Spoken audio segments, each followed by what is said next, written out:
¿Qué tal amigos y amigas? Bienvenidos todos y todas a La Voz que Enseña, Corazón que Aprende. Habitualmente este programa está coordinado por el doctor Álvaro Miguel Morán Zúñiga y la doctora Adriana Campaña. En esta oportunidad no nos acompañan ellos, pero con todo gusto mi nombre soy Aníbal Arévalo. Gracias por acompañarnos porque tenemos un tema de mucho interés. Vamos con una reflexión para iniciar. Nunca te olvides de dar las gracias al que te ofreció su mano, ni a esa persona que te manda un mensaje cuando más lo necesita. Dale las gracias a quien te saque de tu casa a las tantas, para invitarte a un café, y a la persona que te arranca una sonrisa cuando todo es gris. No te olvides de dar las gracias a quien te escuche cuando necesites soltar todas tus penas, a quien te abrace muy fuerte solo para hacerte un poco más feliz. Dale las gracias a quien te anima, te aconseja, te quiere y nunca te deja caer.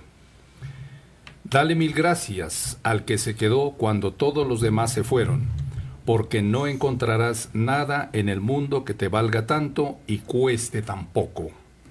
Gracias a todas por ser y estar, por ser parte de este nuestro espacio. Gracias, gracias y mil gracias. Esta es una reflexión escrita por la doctora Adriana Campaña.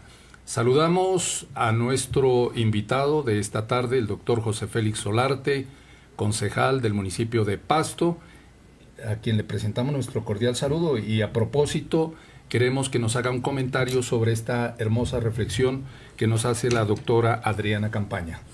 Buenas tardes, Aníbal. A usted muchas gracias. Muchas gracias al doctor Álvaro Miguel Morán, a la doctora Adriana Campaña. Gracias a la Fundación Universitaria Juan de Castellano. Gracias a este medio tan importante, CNC, que nos permite interlocutar. Y decir gracias a todas las personas que han contribuido de manera directa e indirecta en nuestras vidas, empezando por nuestros padres, por nuestros maestros de escuela, por nuestros maestros tan recordados de bachillerato, por los maestros que nos exigieron, por los maestros que nos comprendieron. Y que siempre este mensaje de gratitud prevalezca en cada acción del ser humano. De tal manera que una reflexión muy, pero muy bonita de siempre tener a flor del labio una palabra, decir gracias a la vida, gracias a Dios, gracias por estar en este momento compartiendo con usted y llegando a cientos y miles de personas que están pendientes de ese espacio tan bonito, consolidado, denominado La Voz que Enseña, Corazón que Aprende. Muy bien. Bueno, y a propósito, hoy vamos a tratar un tema de trascendental importancia y sobre todo de mucha vigencia. El pasado martes 16 de julio, en plena Plaza de Bolívar y con la presencia de miles y miles de adultos mayores, una plaza abarrotada de personas, sobre todo los adultos mayores que van a tener la oportunidad de recibir un auxilio pensional, llamémoslo así, hicieron presencia, de tal manera que esa fue o es y sigue siendo una de las banderas importantes de las propuestas que hizo el presidente Gustavo Petro durante su campaña. Y así es que queremos abordar con el doctor José Félix Solarte este tema tan importante.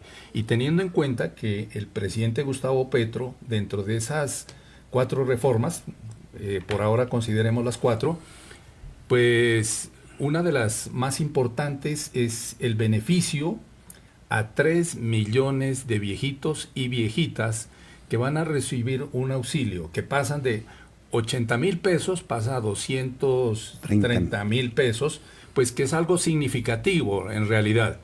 Y de tal manera que queremos hacer un análisis de este sistema pensional. ¿Qué es lo que estaba pasando con el sistema pensional actual? ¿No era beneficioso? Bueno, hagamos un esfuerzo, Aníbal. Ojalá de que nuestra formación en la pedagogía nos contribuya en la didáctica a explicar un poquito que para mí esta reforma que finalmente con todos los obstáculos pasó en el Congreso de la República realmente es de gran avance. de lo más significativo que existe, sin restar importancia a las reformas que aún están en trámite, la salud, la educación. En el tema de pensional, habían dos sistemas que competían entre sí, y el uno no era sostenible y el otro no pensionaba. Era ineludible y apenas sensato que un gobernante del pueblo realmente presente esta iniciativa de unificación. Mire, ¿qué pasaba con un régimen del Estado, que es el régimen de prima media, administrado por Colpensiones? No era sostenible. Es decir, que la gente que estaba y que hasta hoy está en Colpensiones, corría un riesgo de poderse pensionar, porque cada vez el faltante de recursos era muy significativo, y otro grupo grueso de personas que fueron a los fondos privados y no podían pasar a Colpensiones, tampoco se pensionaban, porque los fondos, digámoslo de esta manera, son como unas pirámides legitimadas que recaudaban unos recursos, pero al final no pensionaban. Unas cifras, Aníbal. En total, de afiliados en materia pensional en Colombia, 25 millones. Pero en Colpensiones tan solo estaban 6.700.000 y en los fondos privados habían 18 millones. Es decir, que en esa competencia el fondo privado desplegó unas campañas publicitarias. Vengan al fondo privado, acá les guardamos, les ahorramos para que se pensionen, pero le advertían de entrada, pero si no logra cumplir requisitos exigentes para pensionarse, le devolvemos los aportes. Y entonces, Colpensiones tenía cotizantes 2.900.000, pero los fondos privados tenían 7 millones. Pero mire que Colpensiones ya tenía 1.520.000 pensionados, en tanto que los fondos privados solamente tenían 260.000 pensionados. Entonces mire la inequidad. El fondo privado, más personas, más cotizantes y menos pensionados. El fondo público, el Colpensiones, menos pensionados, menos cotizantes, pero más pensionados. Entonces el sistema se iba a reventar en cualquier momento. Y el ingreso de Colpensiones era de 13 billones. Y el ingreso de los fondos privados era de 25 billones. Y entonces el gasto en Colpensiones era de 34 billones. Es decir, que recauda 13 y gasta 34. Entonces, ¿eso qué significa? Había un déficit en Colpensiones de ¿cuánto? De 21 billones. ¿Quién compensa el 21 billones? El presupuesto nacional. Y por eso usted explica por qué el presupuesto no llega al territorio, por qué nos falta la doble calzada, por qué tanta dificultad para poder terminar dos trayectos pequeñitos como es Pasto-Catambuco, Puerto Bermúdez, Chachagüí, porque el fondo de pensiones reclamaba del Estado una cantidad significativa, 21 billones, en lo público. ¿Qué pasaba en lo privado? En lo privado recibían 34 billones. Entonces, a ellos que solamente gastaban 13, les quedaba un superávit de 21 billones. Entonces, miren, mientras que al uno le falta, al otro le sobra. Una regla fácil de equidad, que no ganen tanto los fondos privados. Esos 21 billones que le faltan, pues traigámoslos de los fondos privados, sin querer decir que la reforma pensional acaba los fondos privados. La equidad lo que nos dice que ganen un poco menos, y no significa que entonces ahora, mañana, cuando entre en vigencia la ley, ya el presupuesto nacional va a dejar de transferir 21 billones, sino que esos recursos que ahora los vamos a compensar se van a mantener, pero con un propósito: ese régimen solidario. Entonces, ¿cómo es que el gobierno nacional, la nación, le va a dar la renta básica a 3 millones de adultos mayores? Porque realmente allí se ahorra. Entonces, mire que la reforma se justificó por eso. Si hubiésemos tenido un gobierno de otro talante, iba a dejar que esto siga. Que siga igual. Que siga igual, y vamos a llegar a un momento, a una hecatombe, a un estallido, donde decía, no, mire, aquí ya no podemos, se volvió insostenible, entonces no hay pensión. El fondo privado, no, pues nosotros tampoco, nos vamos. Entonces, a tiempo, el presidente Gustavo Petro tomó un correctivo, presentó la reforma, y qué bueno que el Congreso de la República, con todo lo que sabemos de la correlación de fuerzas, finalmente lo aprobó y lo constituyó una ley de la República. Doctor José Félix Solarte, es importante señalar que en los fondos privados la gente no se pensiona. Es el RAI, el régimen de ahorro individual solidario, donde la gente ahorra, pero no hace pensión, y de tal manera que mucha gente termina recibiendo un bono, le terminan devolviendo el dinero, y mientras que el Colpensiones es un régimen muy atractivo, de allí que muchos empleados del sector oficial pues siguen participando y buscan la manera de trasladarse a Colpensiones. Pero hablemos de este tema de la reforma pensional que se acaba de aprobar. ¿Cuáles son los cambios más significativos que se dieron? Bueno, los cambios significativos son ¿cuáles? Nosotros, ¿qué teníamos? Dos regímenes compitiendo, uno público y uno privado. ¿Quién se lleva al cotizante? ¿Cierto? ¿Y a qué lo lleva? A no pensionarse. No se cumplía el artículo 48 constitucional de dar la dignidad a las personas en la cúspide o en el agotamiento de la fuerza laboral. Entonces, ¿cuál es el sistema? El sistema es unificarlos. Es decir, que teníamos 25 millones de cotizantes, unos por un lado, otros por otro. Ahora los unificamos y todos van a entrar por Colpensiones.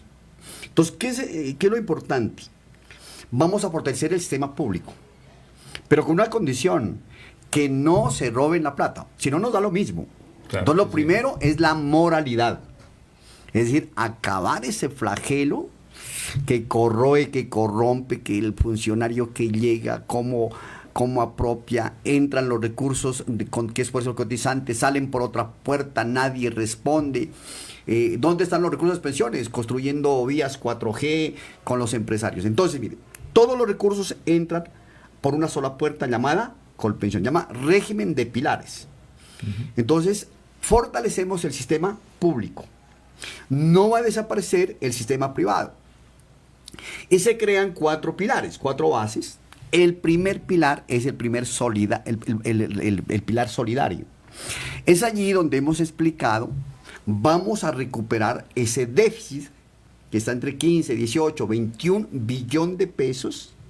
Y ese nos va a permitir darle una renta básica a los adultos mayores, no como promesa, sino ya a partir del 1 de julio del año 2025, donde entra en vigencia. Entonces la ley ya fue sancionada, es una cosa. La vigencia, la fuerza ejecutoria, la fuerza de implementación será el próximo año, y allí ya se habrá ahorrado ese dinero. Y se van a beneficiar cerca de 3 millones de adultos mayores que tenían una renta precaria de 80,000 y ahora recibirán ¿cuánto? 230,000 pesos de manera vitalicia, sin pedirlos. Es decir, cumple las condiciones, focalizamos los 3 millones de colombianos más pobres entre los pobres y empiezan a gozar de una renta básica, que ya no es un subsidio. Primer pilar. Si focalizamos, tendríamos que tener en cuenta que son aquellos abuelitos que estaban desamparados en las calles, los que nos piden limosna, los que nos dicen regáleme una monedita que yo no tengo que comer, los abuelitos que salen a vender bonais, los que venden algún mecato en los conciertos, que nunca cotizaron. Y nos da pena, sinceramente, a medianoche unos abuelitos vendiendo dulces cuando se presenta un concierto en la Plaza de Nariño, por decir algo. Y eso los que usted los mira. Sí. Ahora, mire los que usted no alcanza a focalizarlos, los que están en las casas aguantando hambre, legítima hambre, y los que abandonados. Por las familias, abandonados por los propios familiares. Entonces, mire, vamos a sacar una primera conclusión. Eso significa salir de la pobreza extrema. porque esas personas que hoy no tienen quien vele por ellos, recibir una rentica básica de forma vitalicia hasta el último día de su vida de 230,000 pesos es salir de la pobreza. Tampoco digamos que alcanza para todo, pero de no tener nada a recibir, primer pilar, ¿cómo se llama? Pilar solidario. Segundo pilar es el pilar semicontributivo. Entonces, ¿a quién se va a focalizar? A los hombres mayores de 65 años y las mujeres mayores de 60. Ojo, 1 de julio del año 2025. Hombres que cumplan 65 años y mujeres mayores de 60 años que en alguna ocasión sí cotizaron. Tuvieron un vínculo laboral, hoy no consiguen un empleo y tienen una partecita de cotizaciones. Pueden tener 300 a 800 semanas. A ellos se les va a dar una renta vitalicia. ¿Cómo se forma la renta vitalicia? Lo que ellos cotizaron más un aporte del presupuesto nacional, entonces alcanza para focalizar a todas las personas de ese rango de edades, diferente a los adultos mayores. ¿Cuál es la diferencia del primer pilar? Que eran personas que nunca cotizaron, adultos mayores, personas vulnerables, extrema pobreza. Este segundo pilar, que es semicontributivo, aquellas personas que en su juventud algo cotizaron, pero que hoy tienen una inestabilidad, una incertidumbre. Dice, bueno, yo mire, me quedé con 500 semanas, ya no consigo trabajo. ¿Cuántos años tiene? Hombre, 65, mujer 60. A partir de esas edades, entonces el régimen contributivo. Lo que le faltó, ¿quién lo complementa? La nación. Y estamos allí beneficiando a una franja muy importante. Mínimo de cotización, 300 semanas. Y el resto de cotización lo ubica el presupuesto nacional. ¿Estamos Doctor, de acuerdo con el segundo régimen? Doctor José Félix, hay que tener en cuenta de que tiene algunas consideraciones por el trabajo femenino en el hogar. La crianza de los hijos contribuye también a hacer valer algunas semanas. ¿Cómo están, digamos, el número de semanas que se tiene en cuenta por hijos?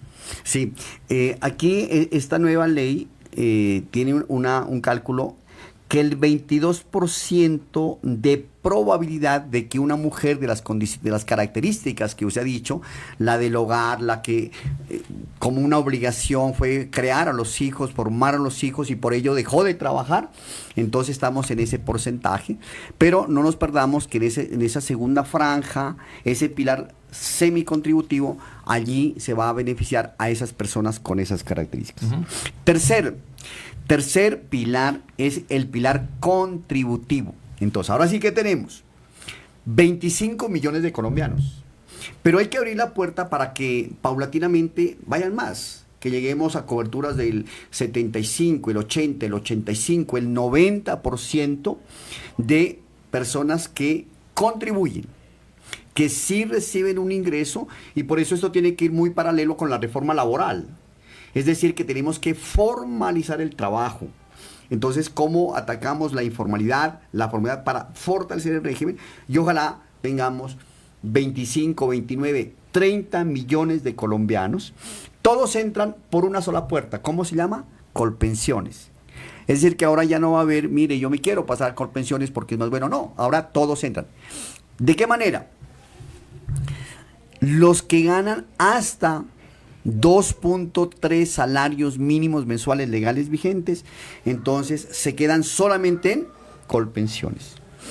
Y si los salarios superan los 2.3 salarios mínimos, entonces los primeros 2.3 quedan en Colpensiones.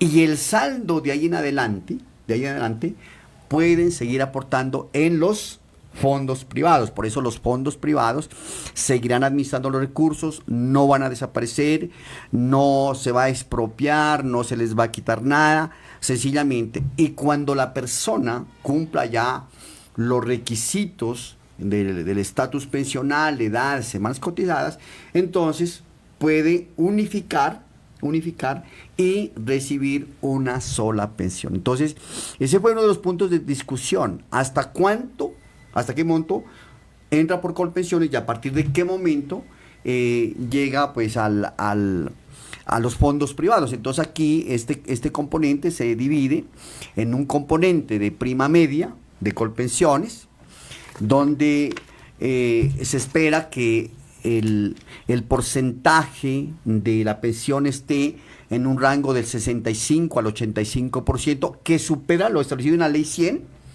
del promedio de los últimos 10 años cotizados, y en adelante un ahorro individual, ¿cierto? Un ahorro individual con solidaridad, que seguiría aplicando pues la dinámica de los fondos privados. Es decir, que los fondos privados sí van a existir, pero lo importante es, como lo dije en un principio, que no ganen tanto. ¿Por qué? Porque se les restringe, ¿no? Entonces sí existen un margen de rentabilidad pues que razonadamente sí les permita subsistir. Ese es el tercer pilar. El tercer pilar. Y el cuarto pilar es un pilar de ahorro voluntario. Entonces, voluntario. Entonces diga, mire, yo pues mi salario me alcanza hasta aquí, puede ser solamente en Colpensiones, puede ser compartido Colpensiones fondo privado, pero además me llegó un dinero extra, se ganó la lotería, ¿no? Vendió la herencia, bueno, cualquier cosa, que necesito ahorrarlo, entonces lo puede ahorrar, es un estímulo al ahorro que usted puede decidir si ese monto de ahorro voluntario también lo canaliza para mejorar el monto pensional, pero también existe la posibilidad de, como es voluntario, usted lo pueda. ¿Pero solamente a fondo privado es el ahorro? El tema del estímulo del ahorro voluntario, esa sí es una pregunta difícil que no la encuentro en la ley. Ajá. Si ese ahorro voluntario se lo va a hacer también en el fondo, lo existe en el fondo privado, pero sí se lo va a llevar también a Colpensiones. Porque el tope del fondo público es 2.3 salarios. No. Eso ya lo pasamos. Eso está, sí, ya hablamos del pilar 3. No. Entonces, es totalmente. Repitamos. Sí. Repitamos para no confundir. Mire, en el régimen contributivo es que usted, Aníbal, supongamos que usted gana 5 salarios mínimos. Entonces ya, como usted, pero usted no como docente, sino como un funcionario diferente a docente, sí, porque este régimen no aplica para los docentes, para la fuerza pública, para los regímenes de excepción o especiales. Supongamos, entonces, pongamos de ejemplo a Carlitos. Entonces, Carlitos, usted gana 5 salarios mínimos. De esos 5 salarios, usted entra con hasta 2.3 y lo deja en Colpensiones. Y de ahí en adelante lo deja en el fondo privado. Al final une y tiene una sola pensión. Ese es el tercer pilar, el pilar contributivo. Pero fuera de eso es un excepcional, un esporádico llamado el pilar del ahorro voluntario. Fuera de eso, ya de los 2.3 y más, sino por eso digo una cosa esporádica. Le llegó una herencia, vendió un bien, se ganó la lotería, un recurso que le pagaron que no lo esperaba, de una letra de cambio, y entonces dice, bueno, yo también lo quiero dejar en este fondo, con una posibilidad de aumentar el monto pensional. Entonces es el cuarto. Ya. El cuarto para que le digo, para que tiene las dos posibilidades de aumentar el monto pensional. Entonces es un incentivo al ahorro. Bueno, pero las personas cuando les llega un dinero, se ganó la lotería, recibió una herencia, lo piensa muy bien en qué lo va a invertir. Pero la pregunta ¿es rentable ahorrar en un fondo privado? Bueno, yo no sé si será rentable, ¿no? Pero más que rentable de ser responsable, ¿no? Sí. Claro, porque usted también decía, oiga, ¿y no es mejor comprarme un carro? Bueno, claro, sí. No o comprar un apartamento y ponerlo en arrendo. Sí, bueno, lo que pasa es que estamos hablando de pensión. Sí. Estamos hablando de pensión. Es quien piense en que es mejor asegurar la vejez y dejar un monto pensional un poco más alto. De la rentabilidad yo creo que habrá negocios privados, porque el bien inmueble será mucho más rentable.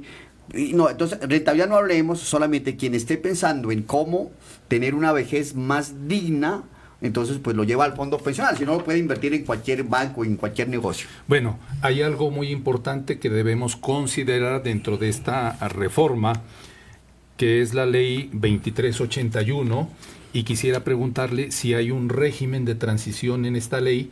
¿Qué pasa con las personas que se van a pensionar durante este tiempo, desde julio 2024 al 1 de julio de 2025? Ya, Yo creo que con eso terminamos, ¿cierto? Con eso Bueno, terminamos. pero vamos a volver a hacer más pedagogía, Sí, con unas sí. diapositivas.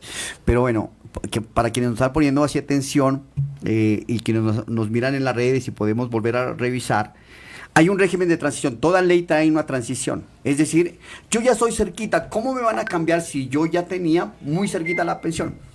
Para las personas que están cerca, que ya tienen una alta expectativa pensional, ellos se van a pensionar con el sistema actual. ¿Quiénes? Mujeres que ya tengan más de 750 semanas cotizadas. ¿Cierto? Más de 750 semanas. Y hombres que tengan más de 900 semanas cotizadas. Entonces, por favor, ojo con esto. A 1 de julio del 2025, si es una mujer y dice, yo ya tengo 750 semanas, no va a la ley nueva, se le permite pensionarse con el sistema actual, sea en Colpensiones o sea en el fondo privado. Y si es hombre, y a esa fecha, 1 de julio del 2025, tiene 900 o más semanas cotizadas, ya se pensiona donde está. Entonces, ¿Por semanas o por edad? No, en este caso es por semanas. Es por semanas, pero sí usted lo puede llevar pues paralelamente. Bueno, entonces, ¿en qué edades aproximadamente? Lo dejaríamos para la próxima, Sí, sí. para la próxima clase, se dice en el colegio, ¿no? Para la Sí. próxima clase, pero ese es el régimen de transición. Saquemos la conclusión, Aníbal, como para... Sí, bueno, lo importante es que se va a dar mayor cobertura a aquellas personas, aquellos abuelitos, más de 3 millones de abuelos de todo el país que venían recibiendo un auxilio monetario de parte del gobierno de 80,000 pesos, pasan a recibir un auxilio que es de 230,000 pesos. El presidente Petro en campaña dijo que eran 500,000 pesos. Bueno, Pero no le alcanzó, ¿no? No alcanzó la plata, no le aprobaron todo ese monto. Claro. Pero yo pienso que para los próximos gobiernos, y si llega un gobierno alternativo, en el 2026 se puede hacer una nueva reforma pensional que contribuya a dar mejor cobertura. Permítame terminar con 3 conclusiones. Primera, la reforma pensional era más que necesaria. Era responsable haber presentado esta ley y responsable haber dejado el sistema como venía. Segundo, realmente contribuye a que una franja gruesa de colombianos salgan de la pobreza extrema. Tercera, si hoy se piensa en esa equidad de género, más probabilidades para la mujer, que es quien más se sacrifica en nuestro sistema, el sistema patriarcal, se sacrificaron las mujeres en el hogar, entonces hoy tienes posibilidades, de tal manera que esta reforma que finalmente pasó en el Congreso de la República es muy beneficiosa. Y yo podría decir lo siguiente, me preguntaban hoy, ¿y a quiénes perjudica? Yo le diría a nadie. A nadie, porque no se acaba nada, no se desestabiliza, se dejan los recursos, y entonces aquí aplicó un principio constitucional que es un principio de progresividad y no regresividad. Sí. Nuevamente, yo creo que es hora de despedirnos. Sí, se respeta los regímenes especiales, es algo importante. Es otro tema muy importante, compañeros maestros, maestras. La ley no tocó la ley 91, no la ha derogado. Los maestros en FOMAC, régimen especial, no toca la fuerza pública. Esos regímenes especiales no se tocan. Y como dijo por allí un líder de Antioquia, ¿no? Plata es plata, dijo. Bueno, y hagamos el último comentario. Esta ley de corte social de un gobierno del pueblo, pero ya fue demandada. ¿Quién? Miguel Uribe, disculpará los que no comparten, sí, pero la demandó por inconstitucionalidad, es decir, que va a una revisión constitucional. Estoy completamente seguro, desde el corte social de la rama jurisdiccional, la ley no va a tener tropiezos, porque la ley le conviene a los colombianos y sobre todo a los colombianos de pie. Y también que le pongan un límite a las altas pensiones. Ellos la demandan. Sí. Pero entonces la ley no se va a entrabar. Sí, oiga, pero una cosa absurda, totalmente absurda. Hay una demanda en la Corte Constitucional porque en la Cámara de Representantes no se discutió, no hubo debate, que se la aprobó a pupitrazo limpio. Pero es una cosa traída de los cabellos. Si ya está hecha la sanción presidencial, ¿cómo vamos a causarle daño a tan grande población? Dijo un compañero, no les crea, la gente es mala. Bueno, esta vez les explicamos con plastilina, la próxima vez lo hacemos con diapositivas. Con diapositivas, muy sí. clarito. La voz que enseña, corazón que aprende. El agradecimiento al doctor Álvaro Miguel Morán Zúñiga, que es el coordinador de la zona sur de la Universidad Juan de Castellanos, y lo propio para la doctora Adriana Campaña, quienes son los coordinadores habituales. Doctor José Félix, si nos podemos agradecerle esas buenas explicaciones y el acompañamiento en si nuestro nos podemos canal despedir CNC. con la notica de la Juan de Castellanos, es la patrocinadora. Cordial saludo y agradecimiento al doctor Álvaro Miguel y a su digna esposa, la doctora Adriana. Muchísimas gracias y muy amables por habernos permitido interlocutar en un tema tan importante, la reforma del pueblo, la reforma pensional. Hasta pronto. Hola, estamos aquí desde la Fundación Universitaria Juan de Castellanos. Invitarlos a un espacio de formación, un espacio para su desarrollo profesional.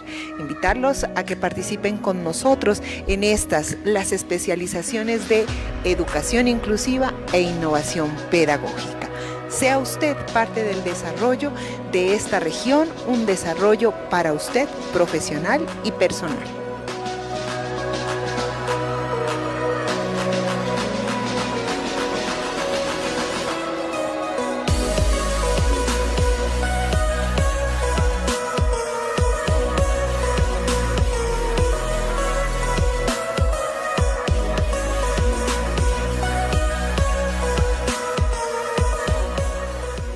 Es la oportunidad de estudiar las diferentes especializaciones en la Fundación Universitaria Juan de Castellanos en un año de tiempo y luego pregunte por las diferentes maestrías en un año más.